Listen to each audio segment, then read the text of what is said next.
Ra'iisul Wasaaraha Jamhuuriyadda Federaalka Soomaaliya Mudane Xasan Cali Kheyre oo ummadda Soomaaliyeed ugu hambalyeeyay bisha barakeysan ee Ramadaan ayaa Allah kaga baryay in cudurka halista ee coronavirus uu ummadda ka dulqaado.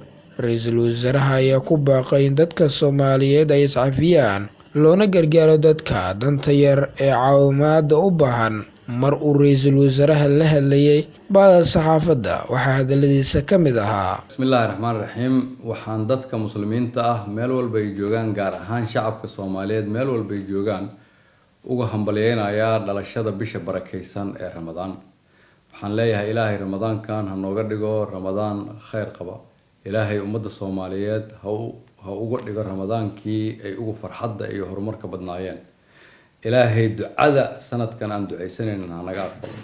Waxaa Ramadaankani uu ku soo aaday iyadoo jiro cudur safmar ummadda Soomaaliyeed iyo dunidaba dhib ugu haya. Ilaahay waxaan leeyahay maadaama aan dad muslimiin nahay inuu cudurka naga qabto, ummadda Soomaaliyeed u dhib yareeyo. Sidoo kale waa inaan uga faa'iideysanaa baryada Ilaahay, inaan Ilaahay ka barino in cudurkan Ilaahay uu dhibkiisa naga yareeyo. Laakiin waa inaan anagu marka hore la nimaadnaa dulqaad, alla ka cabsi, annagu inaan isu gurmano, qof waliba qofka kale u daryeelo. Dadka Soomaaliyeed waa bishii ay isu gurman lahaayeen.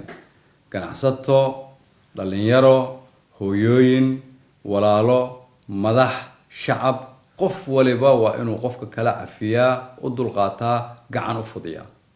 Bishan aan uga faa'iideysano Ilaahay inaan u dhawaano, aan uga faa'iideysano inaan cudurkan ka wada hortagno, una isticmaalno bisha Ramadaan fadligeeda iyo dhaqankeedaba inay noo noqoto bishii aan cudurkan uga adkaan lahayn. Ilaahay ummadda Soomaaliyeed waxaan u rajeynayaa in bishani ay noqoto bishii dalka Soomaaliyeed iyo dadka Soomaaliyeed ay farxad iyo reenreen ku noolaan lahaayeen, mustaqbal fiican heli lahaayeen. Ilaahay ummadda Soomaaliyeed ha guuleeyo. Ramadaan. Ibrahim Maxamed Xasan, Ibrahim Jamuni, Radio Wadani TV.